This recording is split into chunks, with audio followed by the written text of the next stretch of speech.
Hello, আসসালামু আলাইকুম। চলে আসলাম আরও একটা ব্লগ নিয়ে। আজকে ছিল ছুটির দিন। তো সকালে উঠে আসলে একদম অন্ধকার, অন্ধকার কারেন্ট যাচ্ছিল আসছিল। সকালে পরিবেশটা এত সুন্দর লাগে। ইবাদ ঘুমাচ্ছিল, মশারি টাঙানো একদম যখন ঘুম থেকে উঠার পরের পরিস্থিতিটা দেখাচ্ছি। পুরোটাই আসলে অন্যরকম এক ধরনের একটা আবহাওয়া থাকে। তো আমাদের যেহেতু পুরনো বাসা, পিছনে একদম মানে সব বিল্ডিং কাজ চলছে, ভঙ্গুর অবস্থা। রোডটা একদম যেন ঝলমলে রোদ। মানে পরিবেশটাই ঠিক অন্যরকম। আর সামনের দিকে যখন যাই, মেইন দরজাটা খুলি, মানে তখন মানে ওইটার ভিতর থেকে দেখতে পরিবেশটা আলাদা। এগুলো আমার পাখি, তখন আমি খাবার টাবার দিই, চিৎকার চেঁচামেচি করে। আর এই যে আমার সেই বাগান বিলাসের গাছ। বাহিরের রোডটা দেখুন, সকালের রোডটা কত সুন্দর। মানে মনে হয় যেন তা কাজ শুরু করার আগে বলে দেয় না যে শুরু করো শুরু করো। আর খুব ভাল লাগে, মানে রোডটা একদম পোক্তভাবে উঠছে আর কি।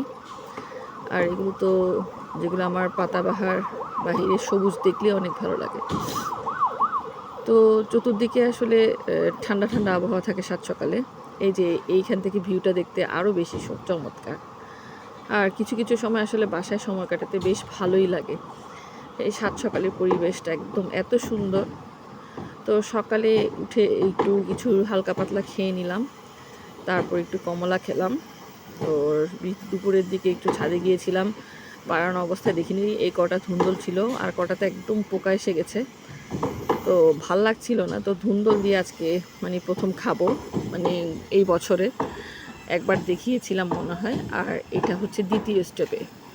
তো এটা আসলে তেলাপিয়া মাছ দিয়ে রান্না করব। আর আজকে রান্নাটা আমিই করব, সাথে থাকবে ডাল। মানে ডালটা হয় না, অনেক রকমের ডাল রান্না করা হয়, এই ডালটা করলে না মানে একদম অমৃতভাবে খাওয়া যায়। তো রান্নাও করে ফেলেছি, তো রান্নার সময়টাও দেখালাম না। খুব সুন্দর হয়েছে। এই যে তেলাপিয়া মাছ আর এই ধুন্দল আর একদম পাইন্না ডাল যেটা বলে। আর এদিকে ছিল কাঁকরোল চাক চাক করে ছোট ইচা মাছ যেটা বলে, সাথে আমার আমরাও ছিল।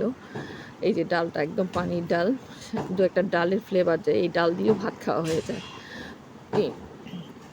এত স্বাদ, মানে খেতে এত ভাল লাগছিল। সাথে ধুন্দলটা দেখুন কত তরতাজা।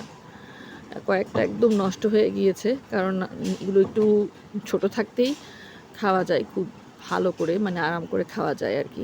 তো এই যে ডালটা দেখুন, কালারটা একদম র কালার, তেমন কোনো হলুদ দেওয়া হয়নি, কিছু নয়। মানে এটাতে কয়েকটা মরিচ ফালি করে দেওয়া হয়েছে ডালটাতে, একদম শুধু রসুন দিয়ে তেলে ভাজা। এত ভাল লাগছিল খেতে। সাথে তেলাপিয়া মাছের এই যে লিকুইড করা আর কি, এর ধরনের খেতে পারলে বেশ ভালো। আর ছোট যেটা চিংড়ি, ওটা দিয়েই মানে কাঁকরোলের তরকারিটাও বেশ ভালো হয়েছে। বাট আমি করেছিলাম এই ডাল আর ধুন্দল, মানে আচারের একটা টুকরাও নিয়েছিলাম। সাথে আমার খাওয়া মোটামুটি শেষ। দেখুন এরকম পানি পানি করে খেতে কার না ভাল লাগে। মানে এবারে ধুন্দলটা অন্যরকম মজা, কিন্তু এবারে পরিমাণে কম পেয়েছি, কিন্তু খেতে বেশ ভারী ভাল লাগছে। এরপর ভাতের পর অনেকক্ষণ পরে আবার আমরা খেলাম। আর এদিকে তো সন্ধ্যা হয়ে গেল। আজকের ব্লগটাতে তেমন একটা কিছু আমি ভিডিও ধারণ করতে পারিনি। আর এদিকে সন্ধ্যা ইবাদ খুব বিরক্ত করছিল, এই শরবতটা খেতেও খুব পছন্দ করে। তো আমি ঘুমের ঘরে আজকে ঘরটাও পরিষ্কার করিয়েছি, অনেক ভিডিও তুলতে পারলাম না। তো আজকের জন্য আল্লাহ হাফেজ। এখানে ছোট্ট একটা মিনি ব্লগ দিয়ে শেয়ার করলাম।